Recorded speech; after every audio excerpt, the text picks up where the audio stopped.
Thanks very much. Welcome everyone to Schlafly Bottle Works and to the Saint Louis Brewery. This brewery's now been here 10 years, so we're quite pleased that we've survived 10 years here, 21 years as a brewery here in St. Louis. So thank you all for coming, and thank you all for your support over these years. The idea here, what I'm trying to do here tonight is really just plant an idea in your minds. Nothing more, nothing less. Keep this quite simple, keep it quite short. The idea came about, I found this guy's business card today. About a year ago, maybe even 2 years ago, I was in Washington, D.C. working on behalf of small brewers and talking to members of Congress and their staff about issues facing small brewers. And I was talking to this gentleman. He's quite an interesting character. His name is great, and that's why I have to mention it. His name is Skiffington Holderness II. With that, I'll put Skiffington's card here. But I was talking to Skiffy, and he's pretty tall, so I'm not a very tall person. And Skiffy is a legislative director for Senator Jim Risch, who is from Idaho. So, not a state that you would describe as necessarily the most progressive place, a very agricultural-based state, a lot of LDS population. But we started talking about the issues facing businesses in general. You get into discussions, and once you get beyond your spiel, and we were talking about a tax bill, graduated excise tax for small brewers, and we started talking about, what is a business, and how the policymakers at both a local, a state, and a federal level sort of define businesses. They have to group businesses into different categories in order then to craft policy. So we started thinking about this, and so really the federal government, the state government, and local governments, and I'm going to have a sip of this, are very rigid in how they define businesses because the system has sort of built up along these paradigms that make sense for them and make sense for the trade associations that are lobbying them. So let's look at what a small business is.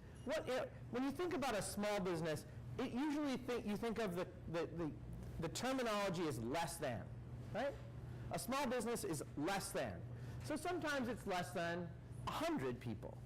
You really don't ever get policymakers or legislators or even academics talking about small business where it's more than 100 people who work in that firm. And sometimes it's even 50, and sometimes it's even 25. So if you look at policy and how it's evolved over the past 50, 100 years, they generally tend to craft policy around small businesses, and you have things like the Small Business Administration, you have trade associations that advocate on behalf of small businesses. So the biggest piece of policy that we're all dealing with now that's been crafted in the last 8 years really is the Affordable Care Act, right? And you see numbers in the Affordable Care Act like, if you're under 25, we're going to really help you out. If you're under 50, we're going to sort of help you out. If you're under 100, you're kind of cool. And if you're over that, you're screwed. Okay? So that's how that's how policymakers really are able to craft policy around this concept of small business being less than a certain number. All right? That's small business, right? Now, what's big business? Well, big business is greater than. When you think about what's a big business, well, it's greater than a number. And when you read reports, like I was reading a bunch of employment reports from what happened during the recession, during the Great Recession. Where were the jobs lost? Were they lost in small business? Were they lost in big business? And when they talk about big business, they talk about greater than 500 or maybe 1,000. And sometimes they even say a big business is really something greater than 10,000 employees. But they never talk about less than a certain number. They talk about greater than a number. Now, what's the problem that we've just created for ourselves from a policy-making standpoint? We've defined small business as less than 100. And in everything you read, they define a big business as something more than 500. So what happens to the rest of us that employ between 100 and 500? Who advocates for us? So what I would sort of started thinking about, and old Skiffy got me going on this, and Skiffy said, essentially, that's the biggest problem with policy making today. We do a great job of listening to big businesses that come through the door of legislative offices and advocate for big business. Businesses that employ 1,000, 2,000, 5,000, 10,000 people that can hire their own lobbyists, make their own influence known at a local level, a state level, a federal level.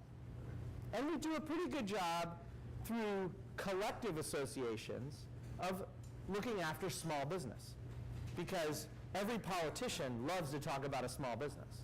It is like buzzword for votes.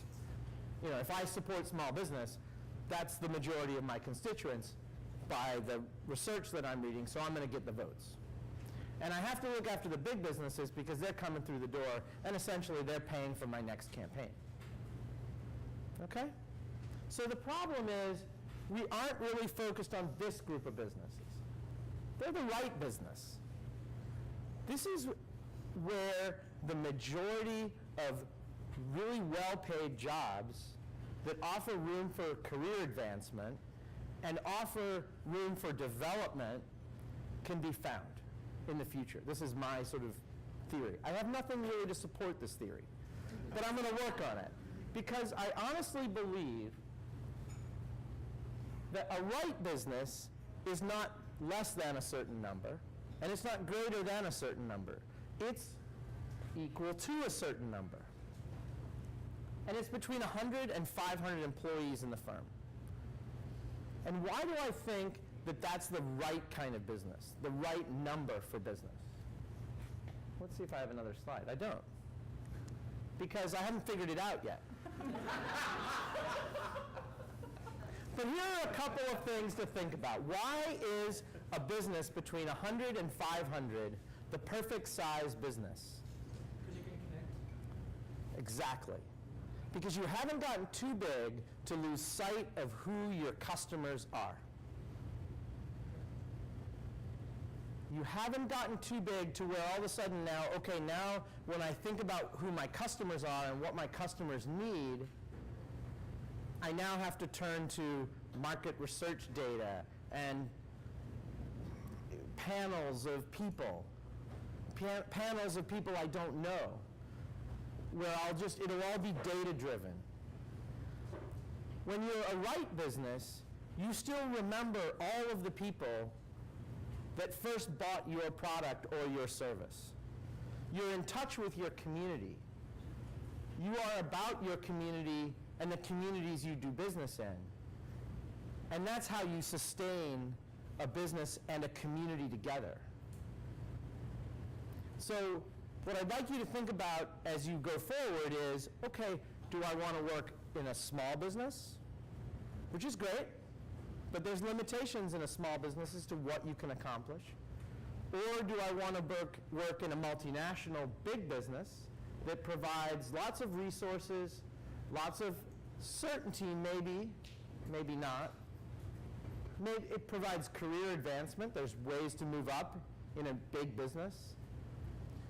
But what I encourage all of you to do is, if you're in a small business, figure out how you can grow that into a right-sized business. And if you're already working in a right-sized business, how do you make that business better? How do you keep it in touch with your community while at the same time offering benefits and things to your employees that allow them to sort of grow and prosper further? That's all I got. Thanks very much.